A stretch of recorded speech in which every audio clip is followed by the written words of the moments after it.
CAN 2017, la Côte d'Ivoire et la République démocratique du Congo se séparent sur un nul, 2 buts partout.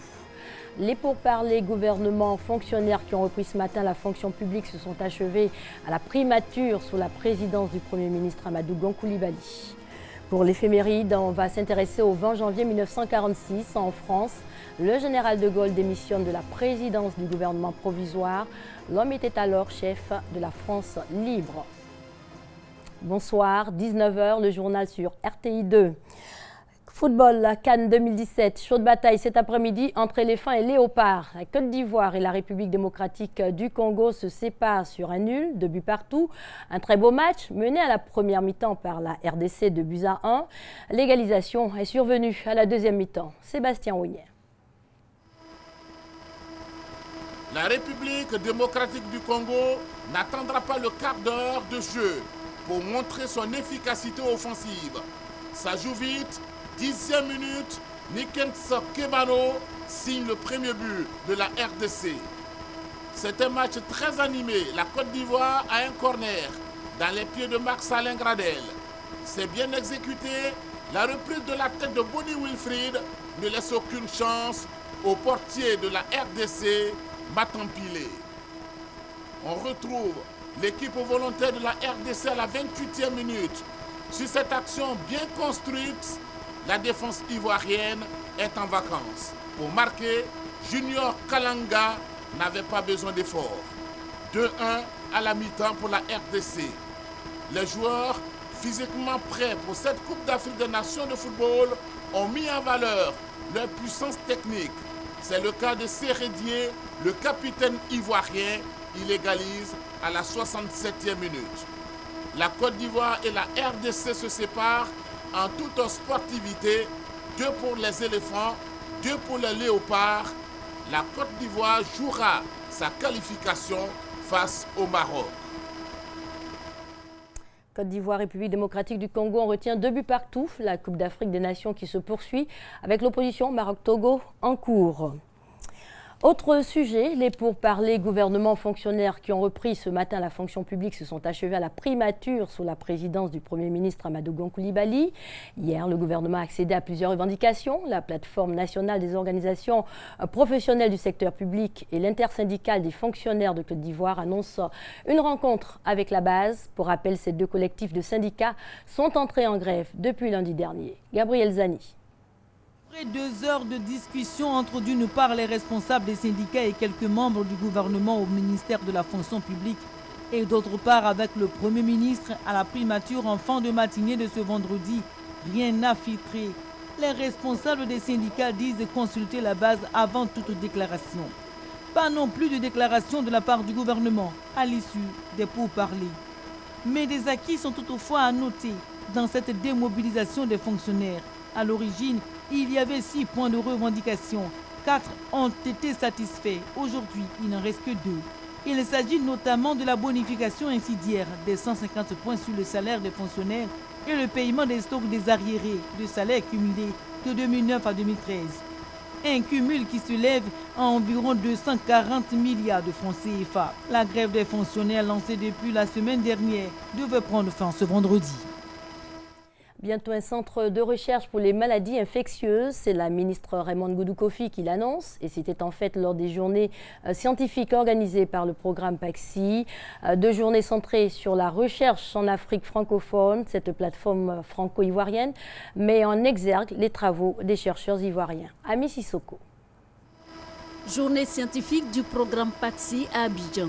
Rencontre des chercheurs de PAXI, plateforme franco-ivoirienne de l'ANARES, Agence nationale de recherche sur le sida et les hépatites virales.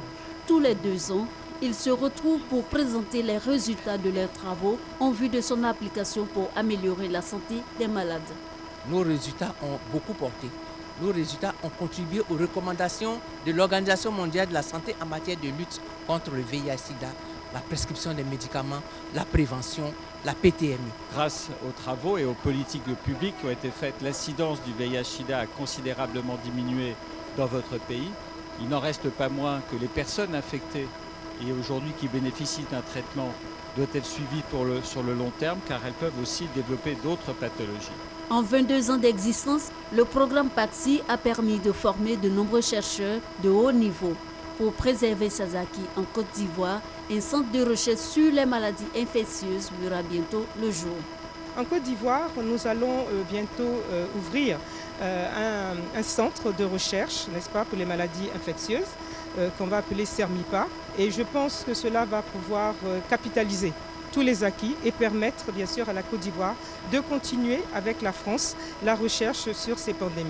Lors de la clôture de ces journées scientifiques du programme PAXI, le professeur Jean-François Delfrécy est distingué dans l'ordre du mérite de la santé. Ce chercheur est honoré pour ses actions en faveur de la lutte contre le sida et les hépatites en Côte d'Ivoire et dans le monde. Et surtout pour sa contribution à la sélection de la Côte d'Ivoire pour l'organisation d'ICASA, conférence internationale sur le sida et les IST en Afrique, qui aura lieu du 4 au 9 décembre prochain à Abidjan. 28 ans qu'il a quitté la terre des vivants, la RTI et ceux qui l'ont connu et aimé se souviennent de Roger Fulgence-Cassi. Le célèbre journaliste et animateur de charme de la radiodiffusion-télévision ivoirienne est décédé le 20 janvier 1989. Hommage lui est rendu à la date anniversaire de son rappel à Dieu. Franck Quadio. On veut savoir à quelle adresse est-ce qu'ils peuvent correspondre avec Alpha Blondy. On peut leur dire qu'il faut écrire à l'adresse de la télévision. Oui. Il était ainsi Roger Fulgence-Cassi. Un tantinet direct, voire taquin. 26 décembre 1981, son artiste et ami de tous les jours, Alpha Blondy, termine son tour de chant au RFK Show. Fin des années 70, Roger Fulgence-Cassi, jeune homme frêle, mais doté d'une assurance troublante, illumine le petit écran. Il y a plusieurs formes de variétés musicales. Il y a celles qu'on vous propose en playback. Il y a ce qu'on appelle des clips que nous prenons du temps pour réaliser. Et puis il y a ce qu'on appelle le direct. Et pour faire du direct, il faut être un vrai musicien. RFK Show, mais surtout l'émission qui reflètera le plus son aura. Podium, lancé en 1977 sur les cendres de l'émission Tremplin. Cassi, c'était l'improvisation innocemment préparée. Les artistes, il savait les mettre dans sa poche. Illustration ce 1er août 1981 avec Ernesto Djédjé.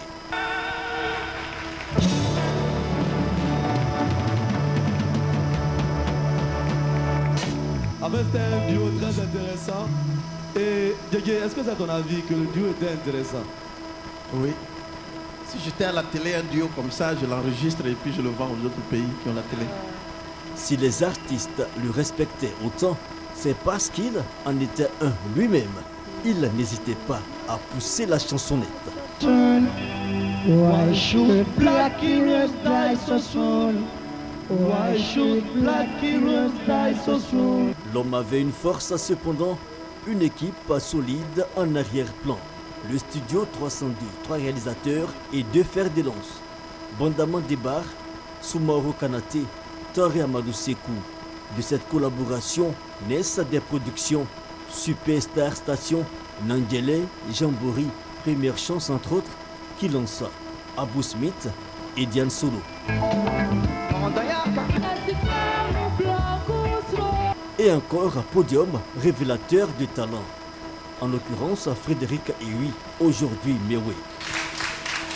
Merci Frédéric. J'espère qu'Eliaka a saisi le message.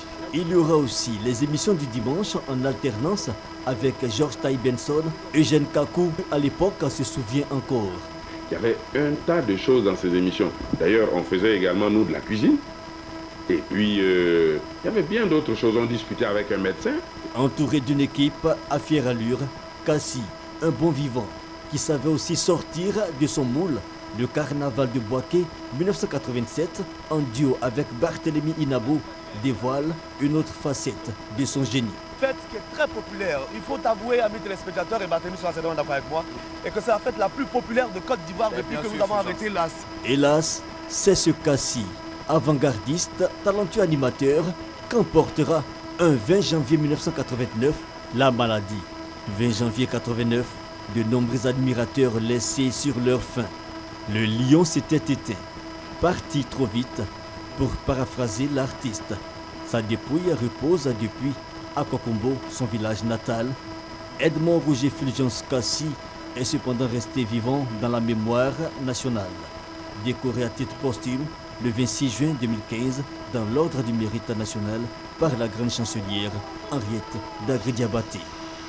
Tant qu'il y aura des hommes et des femmes sensibles à la chose musicale et capables d'apprécier un bon chanteur et une belle orchestration musicale, podium vivra. Et toujours concernant ce sujet, la radiodiffusion télévision ivoirienne RTI rend hommage à RFK sur RTI 2 ce soir. Une émission spéciale est consacrée à cette icône qui a contribué à promouvoir de nombreux artistes ivoiriens. L'émission est animée par Kader Ndao qui sera entouré de personnes ayant connu l'homme ou ayant appartenu au studio 302. Négociation de la dernière chance en Gambie où le président guinéen Alpha Condé et le président mauritanien Mohamed Ould Abdelaziz tentent de convaincre une dernière fois et à jamais de céder le pouvoir. C'est l'ultime médiation avant l'expiration de l'ultimatum. La menace d'intervention militaire de la CEDEAO en Gambie était toujours palpable. On rappelle que le président élu de la Gambie a été investi hors de son pays. Adama Barrow qui a prêté serment hier à Dakar au Sénégal. Lui vient de céder sa place. Barack Obama a quitté la Maison-Blanche après 2 mandats. Donald Trump en est le nouveau locataire. Le 45e président des États-Unis a prêté serment aujourd'hui sur les marches du Capitole au cœur de Washington. Épilogue d'une campagne anti-élite qui a pris tout le monde à revers. Le nouveau président américain Donald Trump a promis de rassembler une nation politiquement déchirée. Des centaines de personnes ont manifesté violemment en marge de la cérémonie. Donald Trump en rêvait et il a réalisé. Il est investi 45e président des États-Unis d'Amérique. Contre presque tous, malgré tout, il succède à Barack Obama. C'était en France, le 20 janvier 1946. Le général de Gaulle démissionne de la présidence du gouvernement provisoire. Ce jour-là, l'homme qui était le chef de la France libre se présente en uniforme devant son gouvernement et annonce sa démission. Je fous le camp, lance-t-il devant les ministres. De Gaulle s'en va. Votre éphéméride avec Franck Coadio. De Gaulle s'en va.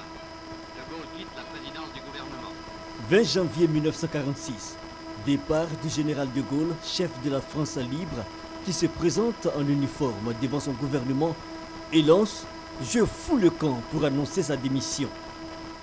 Avec ce départ s'achève la période tragico-épique ouverte par l'invasion allemande et le départ du général à Londres. Revenons sur cette période.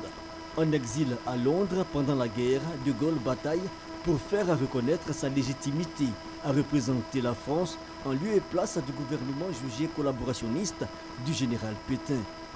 Informé du débarquement en Normandie des troupes américaines, l'homme déjà détesté par Winston Churchill et Franklin Roosevelt prend de court les Alliés en débarquant en Normandie quelques jours après le débarquement américain. Chaleureusement applaudi par l'opinion, il peut revenir à Londres en faisant valoir une légitimité authentique. Celle-ci sera consolidée par la libération de Paris et l'entrée triomphale dans la capitale de la 2e division blindée du général Leclerc le 25 août 1944. Le même jour, alors qu'il arrive à l'hôtel de ville de Paris, le général de Gaulle se voit demander de proclamer la République par Georges Bidault, président du Conseil national de la Résistance.